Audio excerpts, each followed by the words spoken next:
Hello everyone, this is Mike speaking from EdgeNote 50 TV and welcome to my review show. Today we're going to be talking about the fight between Dmitry Bivol and Pascal. Also I'm going to be talking about one fight that I saw on the undercard and I'll be discussing that as well. And I'll be talking about where the winner and losers go from here. Now if you're watching this show for the first time, then please hit that subscribe button and the notification button so you can watch all of my shows. So let's get to it. Now I'm going to go through the undercard that I saw first. I watched it on Box Nation. It was a struggle, I'm not going to lie. There was lots of coverage issues, receptional issues. So, you know, it was going in and out. But I managed to see enough of the fight so I can get an opinion on it. So let's talk about it. So the first fight I saw on the undercard was, I'm going to butcher this name, Murodjan Akhmadadiev versus Isaac Zarate. That was the first fight I saw, so I'm going to talk about that one. Now, in regards to the fight itself, it was a very one-sided fight. You know, this Isaac Zarate guy, I'm not impressed with this guy at all. He was just, I mean, the only thing let me break it down. The only thing I was impressed with this guy was his punch resistance. This guy is one of the toughest guys that you'll ever see. If there was a championship belt for toughness, he would be the undisputed champion for toughness. This guy took licks. He took punches in the face, the body. He was just like a human punching bag. I've never seen a dude get hit so much and still kept on going. This guy, you know, for health and safety reasons, I would have personally stopped the fight. It should not be allowed for someone to get hit cleanly that much without it getting stopped or checked, or him getting checked for medical attention. I mean, I was just shocked the way how the fight was carrying on. Now let's go to this guy. I think his name is Russian guy, Murodjan Akhmadadiev. Now this guy, you know, he's really good. He was throwing lovely shots, overhead left. You know, body shots, straight rights. He couldn't miss. He couldn't miss. He was bullying him. He was throwing him around the ring. It was just I don't know. It was hard to watch. This guy was just literally dominating. I think he won every single round. You know, it was just one-sided domination from this guy. You know, so it's difficult for me to judge whether this guy is good or if the guy was just really, really terrible, because he just dominated so much and it's difficult to say. But you know, I'm basing it based on the other guys just really bad because his hands were down. His defense was terrible. You know, sometimes when you have your hands low, you're trying to draw them in so you can try and counter. He didn't do any of that. His hands was just low. And it was just, okay, I'm going to get hit in the face. I'm just going to keep going forward and punch. And that was all about. So overall in that fight, you know, obviously very good for the Russian dude. You know, he did what he had to do. He was very impressive in how he looked with his punches. And, you know, so overall in that fight, was it entertaining?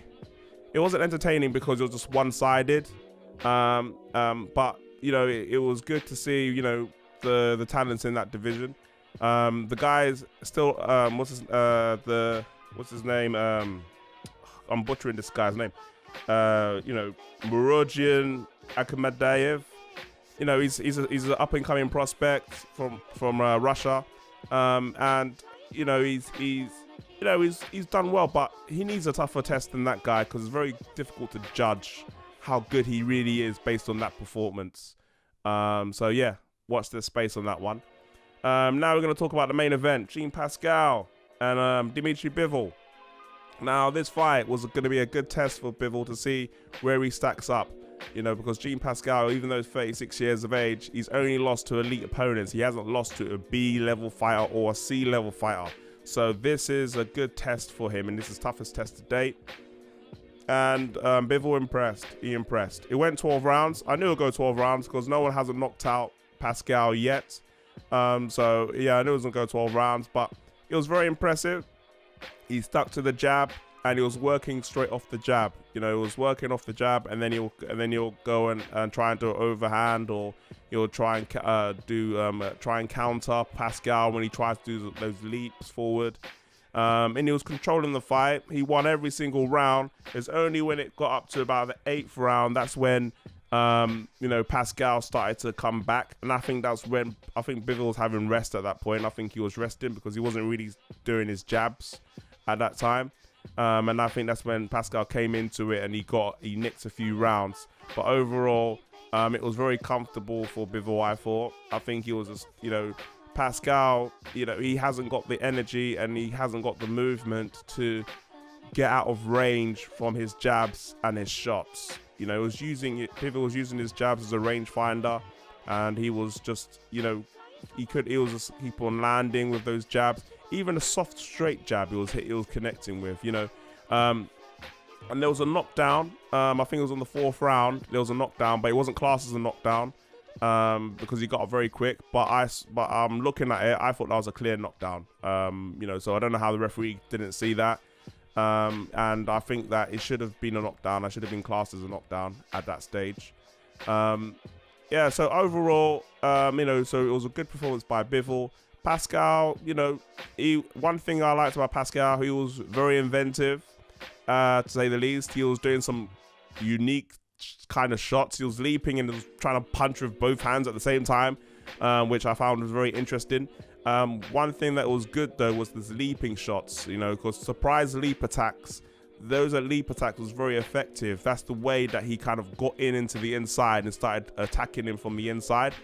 So I think that was a very good tactic. The only problem is that when he was attacking from the inside and in the 8th round he had those successes, he wasn't connecting with his shots. Yeah, he was throwing lots of shots, but he wasn't connecting and he wasn't really hurting him too much. So even though Bivol's eye was getting a little bit bruised, it wasn't proper connecting shots, I thought anyways, or hard enough shots, because he was punching from weird angles, and I don't think he had enough strength behind those punches to really give Bivol problems. So yeah, overall, I think that Bivol dominated the fight. I think he controlled it very well. He wasn't going to knock out Pascal, but I think that overall it was too fast for him. He had lots of combinations. He was moving in and out. He was finding his range. I think that overall he's got better fundamentals. He's a better boxer all in all. And I was impressed with his performance. And I think that, based on in Pascal, I think he's done a very good performance, and he's done better than other champions has done against Pascal in the past as well. So where does Bivol go from here? Now, Bivol, he wants all the smoke. He wants all of it. He wants all that work. He's 27 years of age. He's going to be 28 next month. He wants everybody, anyone and everyone. Kovalev, Alvarez, he's even willing he wants to fight Badu Jack. He's even willing to go down to 168 and fight Canelo Alvarez. He wants all the work. He wants all work. Anyone can get it. He's the can man because anyone can get it. That's basically what he's saying right now. And I think, why not? Elder Alvarez, I think that would be a fantastic fight. Or if Kovalev beats him, then he can fight Kovalev in a unification. I think that would be a good fight as well. Going down to 168, I don't think Canelo wants to be anywhere near Bivol right now. He's staying well clear. Look how small he is against Fielding. Do you think he's going to go against Bivol? That's not going to happen. Come on. Let's be realistic about that. But it's good that Bivol wants all the work now. He's not looking for no tune-up fights. He's only 15 fights in, but and he wants everybody. So I think that is good that his mentality is like that.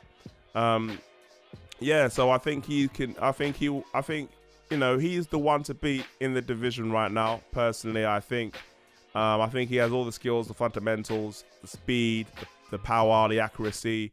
I think he's the one to beat, even though he's had 15 fights in.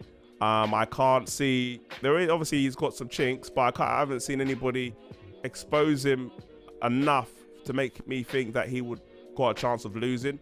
But you never know until he gets in the ring with one of these guys. So I want to see him in some unification fights in 2019. Whether it happens or not, I don't know. I do believe that he needs to get with the zone, with Eddie Hearn, take that Eddie Hearn money, earn with Hearn, you know, get that money and be more exposed on a bigger platform and get some of the bigger names and get in some of those bigger fights. Because with main events with Kathy Duva, it's not working with him right now. I don't think there was no promotion for him. There was no push. HBO ain't gonna be pushing him because they're getting out of the boxing business. So I think that he needs to be on a network which will give him the exposure and give him the platform for him to succeed and be successful. That's my opinion on it. So, anyways, what do you guys think? Do you guys think it was a good fight? What do you guys think of Bivol? Do you think he's ready for the top guys? Do you think he should go to 168? All your opinions, leave it in the comments below. And subscribe to the channel if you want to listen to more of my shows, because I'll be posting on the regular. And anything else you want me to talk about, let me know and we just talk about it.